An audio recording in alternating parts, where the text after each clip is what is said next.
Hello बच्चों, हमारे इतिहास का फर्स्ट लेसन जिसका नाम है हजारों वर्षों के दौरान हुए परिवर्तनों की पड़ताल यानी जांच। तो इसका नेक्स्ट क्वेश्चन है, अतीत में विदेशी किसे माना जाता था? ऐसा व्यक्ति जो किसी भी गांव के लोगों के लिए अनजान होता था उसे विदेशी कहा जाता था। आज हम विदेशी किसे मानते हैं? हम ऐसे व्यक्ति को विदेशी मानते हैं जो किसी दूसरे देश से आया हो, लेकिन पहले उस व्यक्ति को विदेशी कहा जाता था जो भी किसी भी गांव के लोगों के लिए अनजान होता था। नेक्स्ट है, पर्यावास का क्या अर्थ है? तो पर्यावास का अर्थ है कि किसी भी क्षेत्र का पर्यावरण, वहाँ रहने वाले लोगों की सामाजिक स्थिति यानी समाज में उनका रहन सहन कैसा है, उनके रीति रिवाज कैसे हैं, और आर्थिक जीवन शैली यानी आर्थिक जीवन शैली का अर्थ है कि वो लोग अपनी आर्थिक स्थिति या अपने जीने के लिए क्या कार्य करते हैं, वो कृषि करते हैं या पशुपालन करते हैं, तो वो है उनकी आर्थिक जीवन शैली। तो इन सभी का मिला जुला रूप जो होता है उसको बोलते हैं हमें पर्यावास। नेक्स्ट है, गयासुद्दीन बलबन का शासनकाल कब से कब तक रहा? तो जो गयासुद्दीन बलबन थे वो दिल्ली के सुल्तान थे और उनका शासनकाल 1266 से 1287 तक रहा था। मुसलमानों का धार्मिक ग्रंथ क्या है? मुसलमानों का धार्मिक ग्रंथ है कुरान शरीफ। नेक्स्ट है, खलीफा किसे कहते थे?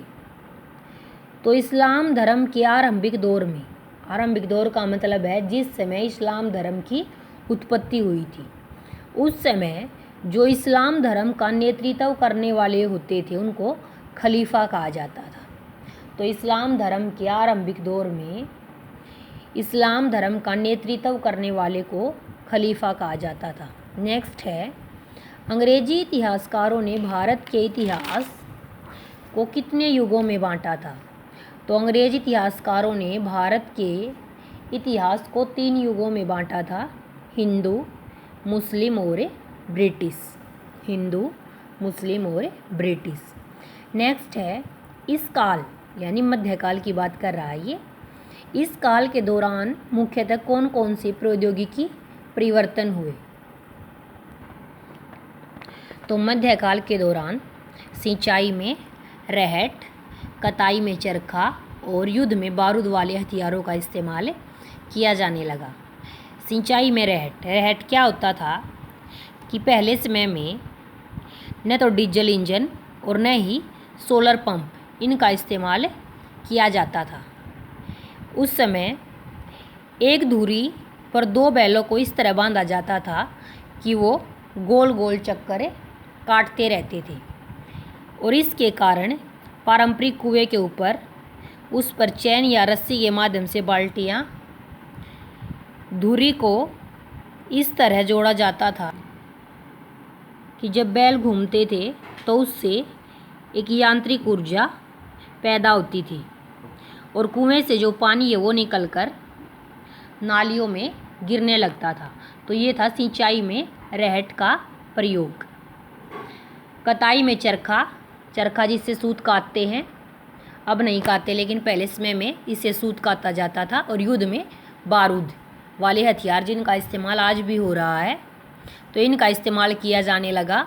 और इसके अलावा आलू, मक्का, मिर्च, चाय और कॉफ़ी ये फसलें भी उगाई गई। नेक्स्ट है, जातियों के मामले कैसे नियंत्रित किए जाते थे? तो इस काल के दौरान यानी मध्यकाल की बात है ये, कई छोटी छोटी जातियाँ उभरने लगी थी।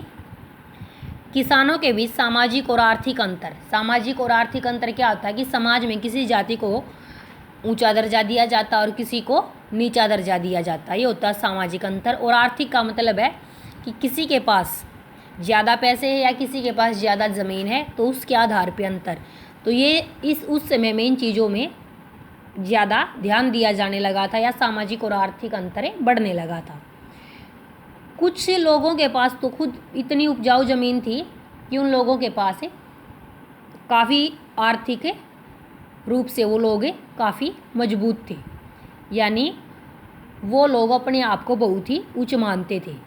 लेकिन कुछ लोगों के पास उपजाऊ ज़मीन नहीं थी, तो वो लोग पशु पालते थे। तो इस आधार पर उन्हें ऊंचा या नीचा दर्जा दिया जाने लगा। तो इससे निपटने के लिए जो जातियां थी, यानी जो अलग अलग जातियां बट गई थी, उन्होंने अपने अपने नियम बनाए और इन नियमों का पालन जो जाति के बड़े बुजुर्ग होते थे उनकी एक सभा करवाती थी। इस प्रकार जातियों के मामले नियंत्रित किए जाते थे। नेक्स्ट है, पांडुलिपियों के उपयोग में इतिहासकारों के सामने कौन सी समस्याएं आती हैं।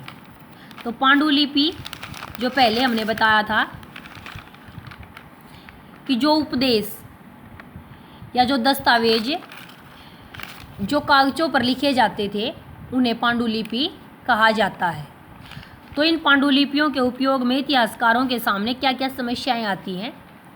तो पहले समय में जो प्रिंटिंग प्रेस यानी जो छापे खाने होते थे वो नहीं होते थे, तो इसलिए जो कलरक या लिपिक होते हैं वो सारा कार्य हाथों से करते थे।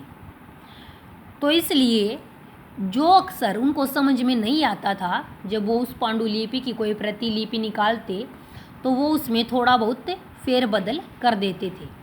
जैसे जब हम किसी की कॉपी लेते हैं और उसमें से नकल करते हैं, यानी सेम टू सेम उसमें से टाइपिंग कर देते हैं, तो क्या होता है कि कुछ ऐसे वर्ड होते हैं जो हमें समझ नहीं आते, तो हम अपनी मर्ज़ी से कुछ भी लिख देते हैं। तो ऐसा ही पांडुलिपियों के साथ हुआ कि जब इन पांडुलिपियों की एक प्रतिलिपि बनाई जाती तो उसमें कुछ चेंज कर दिया जाता।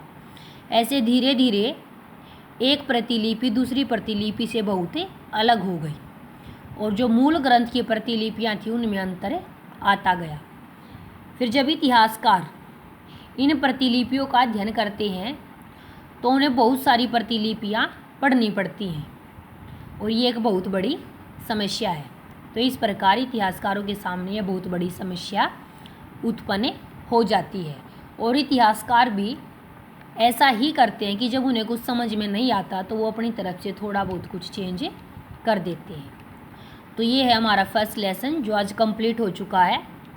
तो इसके जो क्वेश्चन आंसर हैं वो आपको राइट भी करने हैं और लर्न भी करने हैं। Thank you.